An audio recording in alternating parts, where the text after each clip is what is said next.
அசல் சேவல் கிளம்புறவர்களுக்கு நேயர்களுக்கு காலை வணக்கம். இப்போ இந்த காணொலியில் என்ன சொல்ல போகிறேன்னா, கால்களை பற்றி சொல்ல போகிறேன். கால்களை பற்றி அப்படின்னா, பாய் சேவல் கால் எனக்கு சேவல் கால் அப்படின்னு சொல்கிறாங்க. ஒரு ஆள் பாய் எங்கள் கால் மஞ்சேன்னு இருக்குது, இது நல்லா சண்டை போடுமா பாய், அதாவது பந்தயத்தில் நல்லா விசேஷமாக பறக்குமா பாய். பாய் என் கால் முப்பட்டை நல்லி விழுந்துருக்கு பாய். முப்பட்டை நல்லி அப்படின்னா விசேஷம் தானே பாய் அப்படின்னு ஃபோனில் காணொலியில் கேட்குறாங்க. பாய் கண்ணில் மை விழுந்துருக்கு பாய், கண்ணில் மைக்கண்ணா இருக்குது சாவை பாய். குருவி பூவில் பந்து பூ மாதிரி குருவி பூ மாதிரி விழுந்துருக்கு பாய். அது எப்படி பாய்?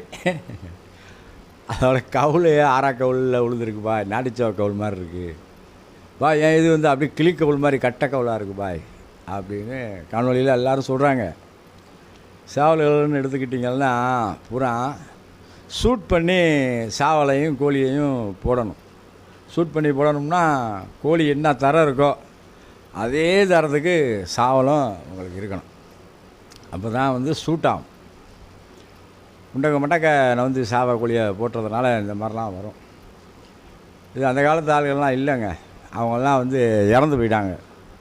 அவங்கெல்லாம் வழிமுறையெல்லாம் ரொம்ப தெளிவாக கொண்டு வருவாங்க. தானே பழையபடி திருப்பி எதுக்கு சொல்கிறேன் அப்படின்னா, கரெக்டாக ஷூட் பண்ணணும். பொட்டை என்ன ரகம், தும்மர் பொட்டையா, நல்லா யாக்குத்துனா கரிஞ்சவளை நல்லா ஓங்குதாங்க, ஏறப்பலாம் மாதிரி பட்டா.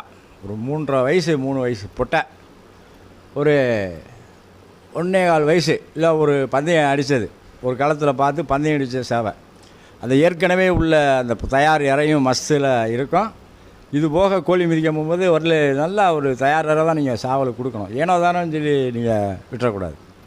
காரணம் என்னன்னு கேட்டிங்கன்னா, இந்த ஒரு தண்ணிக்கு சண்டை போட்ட அந்த பட்டா இருக்குது பார்த்தீங்களா, பந்தயம் அடித்த பட்டா, உடம்பு அழுத்தமாகி இறுகி தன்னுடைய அந்த ரத்தத்தை நான் விந்துனே சொல்லலாம், அது பூரா இறுகி செட்டாக இருக்கும். இறுகினா ஒரு நொங்கு மாதிரி இருக்கும். இதுக்கு என்ன செய்கிறது, இது மிதிக்கும் போது மிதிக்கிறது தான் நமக்கு தெரியும், கோழியை மிதிக்குது அப்படின்னு உயிர் சத்து உள்ளே போகணும்ல. ஆமாம், சாவலை எதுக்கு அப்படி நான் எதுக்கு சொல்கிறேன் அப்படின்னா, இந்த தயார் வேறு கொடுக்கணும் அப்படின்னா, அந்த கட்டியாக இருகினதை உருக்குற மாதிரி அப்படின்னா அது இலகுவாக வர்ற மாதிரி அதுக்கு நம்ம ஊட்டச்சத்து கொடுக்கணும். கொடுத்தா தான் மிதிக்க போகும்போது சிலது பாருங்களேன் கீழெலாம் சொட்டுன்னு வடியும். அந்த மாதிரி பால் மாதிரி கணக்கில் அந்த கால்சியம் உள்ளே போகணும், கோழி அந்த இறப்பைக்குள்ளே போகணும். நம்மளை மாதிரி தான். அப்படி போனால் தான் குஞ்சுகள் நல்ல தரமாக உயிர் சத்தோடு உண்டாகும். கோழியே ஒரு நாள் வெளியே தெரிஞ்சுக்கிட்டு இருக்கு, நீங்கள் அடைக்கலை, இற பறக்க போனது ஒரு நாள் தெரியுது, அதுக்கப்புறம் நீங்கள் அடையில் அடைக்கிறீங்க அப்படிங்கும்போது ஒரு நாளுங்கும் போகும்போது 12 மணி நேரம் அடையில் முட்டையில் உட்காரவே இல்லை. ஆனால் அதே இப்போ நான் சொல்கிற பக்குவத்துக்கு நீங்கள் செஞ்சீங்கன்னா அதை பற்றி நம்ம கேர் இல்லை. அழகாக அந்த உயிர் சத்தோடு தான் டுக்குன்னு துடிச்சிக்கிட்டு இருக்கோம் அந்த முட்டையில். உயிர் சத்து போகாதுங்க. இப்போ நம்ம இற போடாமல் வைக்காமல் நீங்கள் விட்டுட்டு இந்த மாதிரி கோழி வெளியே மேய போயிடுச்சு அப்படின்னா ஒரு 1/4 மணி நேரம், 1 மணி நேரம் 1.5 மணி நேரம் அந்த உயிர் சத்து இருக்குங்க. அந்த முட்டைக்குள்ளே டுக்குன்னு உயிர் துடி கொடுக்கும். 2 மணி நேரம்லாம் ஆகி போச்சுன்னா டுக்கு நின்றான். அப்போ 21 நாளில் பார்ப்பார், பாய் வச்ச முட்டை பூரா கூமுட்டை பாய் அப்படிங்குவார். இல்லை நம்ம சிந்திச்சா தான் சிறப்பு. காரணம் என்ன, சேவலுக்கு நல்லா மஸ்தான ஐட்டத்தை கொடுங்க. நம்ம குழம்பு சோறு வைங்க, மஞ்சக்கரு வைங்க, கலவையாக ஒரே கம்பு ஒரே கேப்பை இந்த மாதிரி கொடுக்காதீங்க. மஸ்து மாவு வச்சுருப்பீங்களா, லோடு மாவு, அதை கொடுங்க. ஆடை இருக்குது பார்த்தீங்களா, இப்போ இந்த பாதாம் பருப்புலாம் சட்டியில் பெரிய அகல சட்டியில் வச்சு விற்கிறாங்க. அது நைட்டு போனீங்கன்னா அந்த சட்டியை கழுவுவாங்க. நான்லாம் பையை கொடுத்துருவேன், பையன் நான் பிளாஸ்டிக் பை மாதிரி கொடுத்துருவேன்.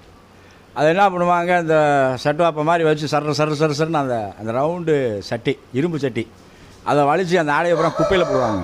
அது இதுக்கு குப்பையில் போட விட்றீங்க, போய் பையை கொடுத்துட்டிங்கன்னா அதை எடுத்து வச்சிங்கன்னா அவருக்கு ஒரு 10 ரூபா கொடுத்தா எடுத்து கொடுத்துருவார். பை நிறையா கொடுப்பாரு. அந்த ஆடை பூரா சட்டியில் ஒட்டியிருக்க ஆடையை பூரா வலித்து எடுத்து கையில் கொடுத்துருவாருங்க. அந்த மாதிரி ஐட்டத்தை போடுங்க. கோழி மிதிக்கும் போது தான் நான் சொல்கிறேன். இந்த மாதிரி நார்ச்சத்து, பால் ஆடைங்கிறது நார்ச்சத்துங்க, அதெல்லாம் ரொம்ப ஹெவியாக இருக்கும்னா கோழி மிதிக்கும் போகும்போது அந்த கோழியும் உணர்வுபூர்வமாக ஒரு மிதி வாங்கிடுச்சுன்னா அடுத்து அந்த சாவலை விடாது. அப்படியே அந்த சாவலையே ரவுண்ட் அடிச்சுக்கிட்டே வரும். ஏனோ தானேன்னு மிதிக்க போகும்போது சாவை அங்கே மேயும் கோழி இங்கே மேயும் அப்படி இருக்கக்கூடாது. எந்த சாவை மேயுதோ அந்த சாவை கூட தான் இருக்கும் கோழி. அப்போ மிதி எல்லாமே கரெக்டாக இருக்குதுன்னு அப்படி நம்ம தெரிஞ்சுக்கலாம். கோழி சாவை மேயும் போது நாங்கள் கண்டுபிடிச்சிருவோம். இந்த பட்டா விட்டுருக்கோம், ஒரு மிதி மீசிச்சு, ஆனால் பட்டாவை கேர் பண்ணாமல் அது பாட்டுக்கு போய்கிட்டு இருக்கு கோழி. அங்கே போய் நின்று மேயுது, சாவை இங்கே நிற்கிது. இது என்ன காரணம்? அப்படிலாம் இருக்கக்கூடாது. சாவை கூட தான் நின்று அப்படியே சுற்றி வந்து அதில் ஒரு 4 நாள் 5 நாள் மிதி போதும். அந்த மிதி வேணும்னு நீங்கள் சாவலை கூட்டில் போட்டுருங்க. ஆனால் சாவலுக்கு நான் சொல்கிற மாதிரி தயார் கொடுத்து மிதிக்க விடுங்க. மிதிக்க விட்டிங்க அப்படின்னா ஒரு 9 முட்டை விடும். அப்படின்னா ஒரு 5 நாளைக்கு மிதிக்க விடுங்க. ஏன்னா ஒரு 3 நாளைக்கு நாங்களாம் மிதிப்போம். அந்த காலத்துலலாம் 3 நாள் தான். ஏன் கேட்டிங்கன்னா மட்டன் வகைரா பூரா நாங்கள் போடுவோம். அப்படிங்கும் நல்லா உயிர் சத்தோடு இருக்கும் சாவை. 3 நாள் மிதிச்சா போதும் அந்த 8 முட்டையை கரெக்டாக விடும். வைக்கிற முட்டையை அப்படி பழுது இல்லாமல் பொரிச்சிடும். நீங்கள் ஒரு 5 நாள் மிதிக்க விடுங்க. 5 நாள் மிதிக்க விட்டு மிச்சம் ரிங்கில் போட்டுருங்க சாவில். கோழி க்ளீனாக அந்த 8 முட்டை 9 முட்டை விட்டுரும். அதை என்ன பண்ணுங்க, 1.5 1/2 சாக்கு எடுங்க. 1.5 1/2 சாக்கு இன்னும் நான் அழுத்தமாக சொல்கிறேன், இன்னும் வைக்க தெரியலை. 1.5 1/2 சாக்கு நெல் சாக்காக இருந்தாலும் சரி, சீனி சாக்காக இருந்தாலும் சரி, அந்த சாக்கில் சுற்றி பெருமனை மாதிரி வைக்கலை திணிங்க. வைக்கலை திணிச்சு நடுவில் பள்ளம் விழுகிற மாதிரி வச்சுக்கோங்க. பழையபடி இதைத்தான் நான் சொல்லிக்கிட்டு இருக்கேன். கேட்குறாங்க, ஏன் கேட்டிங்கன்னா காணொலி பார்க்குறாங்களா பார்க்கலாங்கிறதுலாம் தெரியல. பழையபடி இதை சொல்லுங்கள் பாய், அடக்கி வைக்கிற மாதிரியே சொல்லுங்கள் பாய் அப்படிங்கிறாங்க. சுற்றி பெருமனை மாதிரி நீங்கள் வைக்கலை திணிச்சு ஒரு 9 முட்டை 10 முட்டை நீங்கள் வச்சிட்டிங்கன்னா முட்டை பள்ளத்துக்குள்ளே இருக்கும். க்ளீனாக கோழியை தூக்கி வைங்க.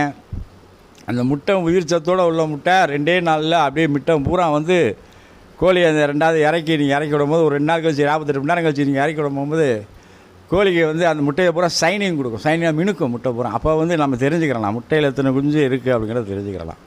அதுதான் உயிர் சத்தான முட்டை. சும்மா பேருக்கு முட்டை விட்டுச்சு எடுத்து ஒரு டப்பாக்குள்ளே மூடியை போட்டு கிச்சன் மூடி வச்சான், அதில் காற்று போகிறதுக்கெலாம் இடம் கிடையாது.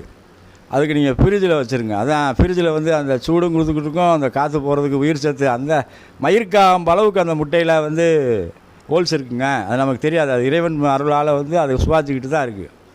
ஃப்ரிட்ஜில் கூட வச்சுருங்க. சும்மா ஒரு டப்பா உப்பா அந்த அரிசி இதுக்குள்ளெல்லாம் வச்சு கிச்சன் மூடி கிச்சன் மூடி அதுக்கு உயிர் சத்து போய் முட்டைன்னு இருக்குங்க. உயிர் சத்து உள்ள கருவில் வந்து உயிர் சத்து இருக்காதுங்க. இந்த கணக்கில் தான் நம்ம வந்து வச்சுட்டோம் அப்படின்னா ஃபுல்லாக வந்து வைக்கிற முட்டையை ஒரு 9 முட்டை வச்சிங்கன்னா ஒரு 8 குஞ்சை பொரிச்சிடும். அப்படிங்கும்போது உங்களுக்கு நல்லாயிருக்கும். குஞ்சு திடகாத்தடமாக இருக்கும். திடகாத்தடம்னா நல்லா சுறுசுறுப்பாகும். ஒரு வாரம் அந்த குஞ்சு அப்படிங்கும்போது நான் சொன்ன மாதிரி நடக்கல பொறுப்பை நல்லா மிக்சியில் போட்டு அரைச்சி கோழிக்கு முன்னாடி வைங்க. மட்டன் இருக்குது பார்த்தீங்களா, ஆட்டு மட்டனாக இருந்தாலும் சரி, பீஃப் மட்டனாக இருந்தாலும் சரி, இந்த மட்டனை நல்லா அரைச்சி கைமா மாதிரி வைங்க. இப்போ பழைய அதான் சொல்கிறேன். குஞ்சுகள் வந்து தேறி வரணும்னா இதைத்தான் செய்யணும். மட்டனை வைங்க. இப்படி வெயில் காலத்தில் என்ன பண்ணுங்க, இந்த தண்ணி பழ மட்டையை வாங்கி கோழி சாவலுக்கு போடுங்க. பழையபடி இதை திருப்பி நான் பதிவு பண்ணிக்கிட்டே இருக்கேன். கோழி சாவலுக்கு தண்ணி பழ மட்டை போட்டிருப்பாங்களா, அந்த மட்டையை வாங்கி போடுங்க. அந்த மட்டையை வாங்கி போட்டதோட இந்த கொடுமுந்திரி இருக்குது, கடுப்பு கொடுமுந்திரி, திராட்சை பழம் சொல்லுவாங்க, பன்னீர் திராட்சைன்னு சொல்லி, அதில் ஒரு 10 15 டெய்லி போட்டுக்கிட்டே வாங்க. வெயில் காலத்தை அப்போ தான் ஓவர்டேக் பண்ண முடியும்.